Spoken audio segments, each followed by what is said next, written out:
back to Gem Sonic.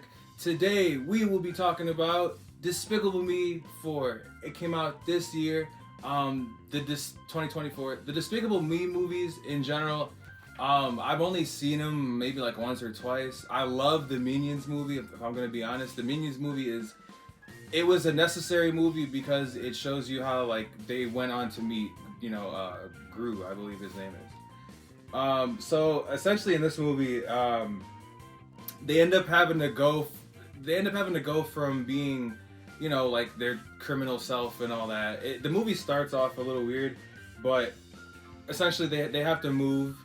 They have to move and then like start this whole new life and like be different than what they are because their agency said they had to, and all this stuff. And they have to basically just like change lives and like leave all the criminal stuff behind. And it's weird because they move into this like, this new house and like they have all these new neighbors, but then like one of the neighbors like for some reason knows about Gru and his like villain background. And then on top of that, okay, so this movie's fun. I enjoyed it. It was kind of all over the place. There's definitely moments where you pay attention less than some other parts. But, like I said, I want to go back and watch all of these from 1, 2, 3, and 4. I don't know where the Minions movie comes in at, like in between all that. But there's one thing about this movie that I really enjoyed is when the Minions became Super Minions. They did an experiment, basically, like the agency did like this experiment on the Minions, and like they're like, who wants to be superheroes? There's a chance you will die, and there's a chance you'll have superpowers. And then like all the Minions like backed up, and like except for 5, and then they just used them, and then so we got like a bunch of like super mutant minions. Like one has a laser beam, like Cyclops from X-Men. One is like this biohazard freak who's like indestructible. The other one is like a cone head, but he can also fly.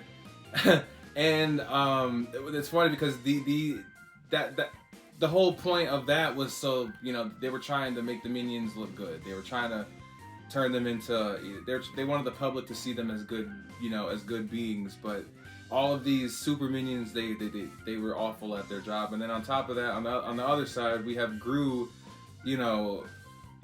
stepping outside of protocol, and now he's going on missions. Or he went on a mission to steal. I forgot what he went to steal, but he did like a heist with one of the neighbors next door, and it was an exciting scene, but it was another one of those scenes where you go, okay, yeah, Gru, him and his villain, him and his evil, personality.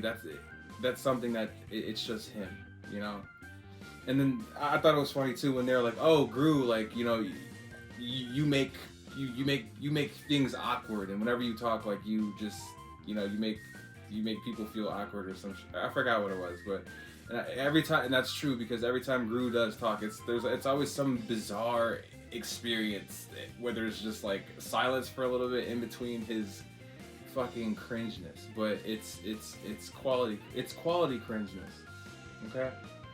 Quality cringeness.